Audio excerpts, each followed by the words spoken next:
attention and welcome to my channel Cake. I'm your hostess Suzanne. Today we're going to be making this cute after Halloween candy cake. If you want to know how to make it, just keep watching. Let's go ahead and get started with assembling the cake. I have a turntable here. You don't need a turntable to do this. Just makes it a little bit easier. And I have a little non-stick pad here. I'm going to go ahead and place in the middle of my turntable. And then I have an 8-inch cake board here. I like it to be the same size as my cake layers. We don't want our cakes sliding around on our cake board, so we're going to put a little bit of glue, aka frosting, on the top of our cake board. And it doesn't need to cover all of it, just a good portion. What do you guys think? I think it's going to be super great. We're going to go ahead and just plop a big amount on there and cover it. We'll swish, swish back and forth until we cover up all of the cake. The little windshield wiper motion going on here. We're going to go ahead and turn the turntable now and try to get this flat as we can. It's okay if some falls off the side. That's kind of what we want it to do. And after we get our offset spatula with some crumbs on it, we don't want to put it back in our good frosting. I have a little bowl here, and I'll go ahead and wipe off this frosting so I don't contaminate the good frosting. Okay, and let's go ahead and put some chocolate goodness here, just scattered around. It doesn't have to have any rhyme or reason. I'll go ahead and keep assembling the cake.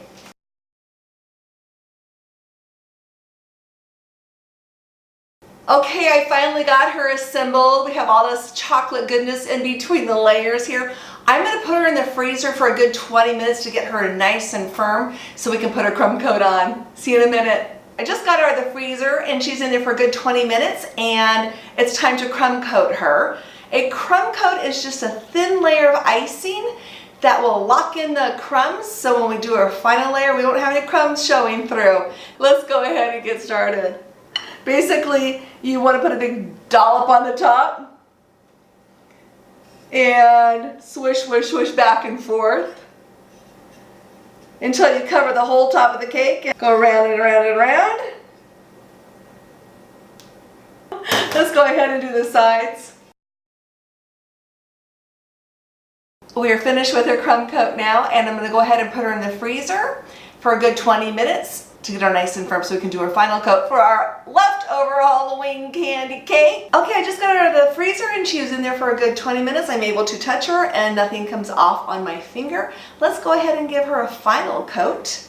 And we're going to use the same process as we used for the crumb coat, but this time we're not going to scrape as much off. And I usually start at the top. And then we go ahead and plop some on here and then we swish it around back and forth, and then once we think we have the whole cake layer covered in frosting, we spin it around, and that way we create a flat top for our cake. And let's go ahead and do that right now. Okay, now that we got the top finished, I'm going to go ahead and start the sides. Basically the same. Just want to grab some and put it over the side. A little bit more difficult doing it when you can't see it, but it doesn't make any sense to do a video where you guys can't see what I'm doing.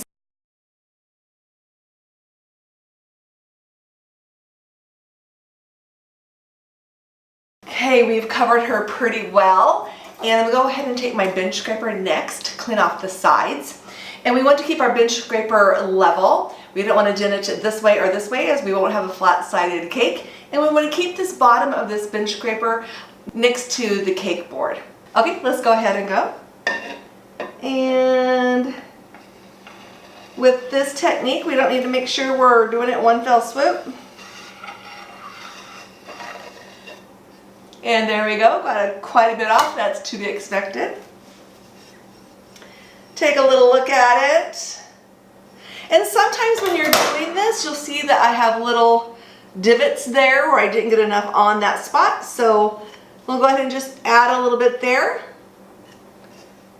There we go. Let's see if there's any other place. It looks like that place up here is going to need a little extra. And right here, it's just a slight indentation. Let's go ahead and do that.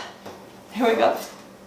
And it's okay if we don't make this perfectly clean, but we want to make it cleaner than not.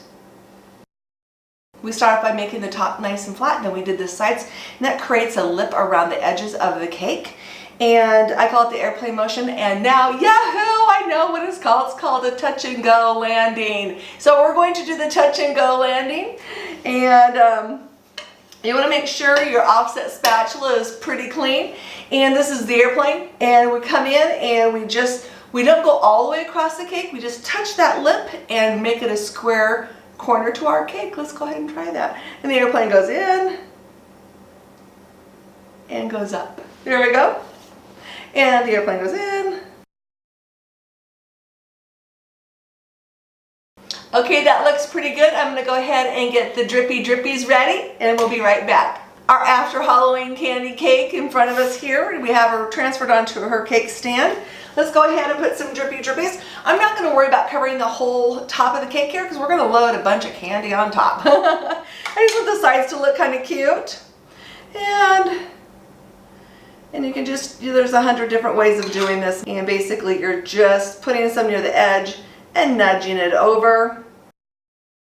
Well, that's looking really good. I'm really happy with it. I couldn't see what it was looking like. I was decorating by faith. I think I do that most of the time. A little longer drips here. Push it, just nudge it over. I'm just going to go ahead and create the border around the bottom of the cake. And I'm just going to create some little stars. I thought that'd be cute. I don't want to mess with the drips, so I'm going to go around the drips. I think they look too cute to mess them up.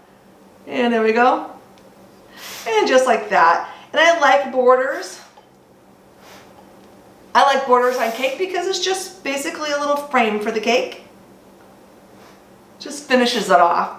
And I definitely don't like cake board showing, so this is a good way to cover up that board. And borders also cover up imperfections near the bottom of the cake. It's a win-win. I think I'm just going to go ahead and put a big mound of frosting here on the top, and then we'll just start laying the candy on it.